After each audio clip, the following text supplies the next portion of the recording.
श्री स्वामी समर्थ। मी मोहिनी विजय निंबाळकर तुमचं आपल्या यूट्यूब चॅनलमध्ये खूप खूप स्वागत आहे। आजच्या व्हिडिओमध्ये आपण बघणार आहोत कुष्मांड नवमी म्हणजे आवळा नवमीबद्दल। उद्या 30 ऑक्टोबर रोजी आहे कुष्मांड नवमी म्हणजे आवळा नवमी आणि त्याचे महत्त्व आणि त्याची उपासना याबद्दल जाणून घेणार आहोत। या दिवसापासून द्वापार युगाला सुरुवात झाली होती। या दिवसाला अक्षय नवमी तथा आवळा नवमी म्हणतात। भगवान विष्णूचा निवास हा आवळा वृक्षात असतो, परंतु या दिवशी सर्व देवी देवता आवळा वृक्षाच्या ठाई येऊन निवास करतात।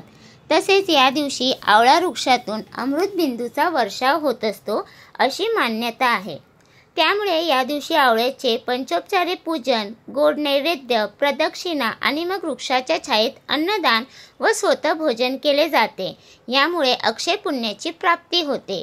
आवळा नवमीच्या दिवशी आंघोळीच्या पाण्यात आवळ्याचा रस टाकून स्नान करावे, आवळ्याला स्पर्श करावे। आवळ्याला धात्री वृक्षही असे म्हणतात, म्हणून पूजेच्या वेळी ओम धात्रे नमः किंवा ओम नमो भगवते वासुदेवाय नमः असा मंत्र म्हणून पूजन करावे व आवळ्याच्या वृक्षाच्या छायेत अनुभवलेली शीतलता आपल्या आयुष्यात यावी म्हणून प्रार्थना करावी। आवळे नियमाच्या निमित्तानेही आवळ्याचे बीज किंवा वृक्षारोपण करून संवर्धन करावे व विधिवत पूजा करावी। आवळ्याच्या झाडाला प्रदक्षिणा मारावी व दिवे लागण करून नैवेद्य दाखवून पूजा पूर्ण करावी।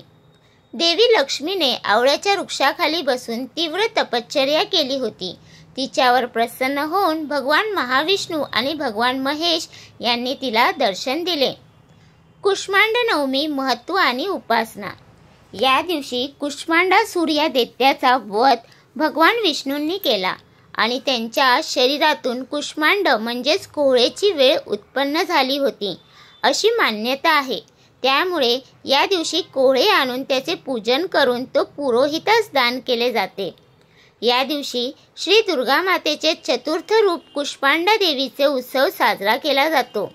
त्यामुळे दुर्गा सप्तशती पाठ व देवीची कोणतीही सेवा उपासना अतिशय फलदायी आहे। आयुर्वेदानुसार आवळा गुणकारक आहे, बलवर्धक आहे। त्याची पूजा करणे आणि त्या वृक्षाच्या सानिध्यात वेळ घालून हाच आवळे नवमीचा मुख्य हेतू आहे। तर तुम्हाला हा माझा व्हिडिओ कसा वाटला प्लीज कमेंट करून नक्की सांगा। व्हिडिओ आवडला असेल तर लाईक करा, कमेंट करा आणि शेअर करायला विसरू नका। आणि तुम्ही अजूनपर्यंत आपल्या चॅनलला सबस्क्राईब केलं नसेल तर प्लीज जाऊन चॅनलला नक्की सबस्क्राईब करा। तर भेटूया उद्या एका नवीन व्हिडिओ सोबत। श्री स्वामी समर्थ।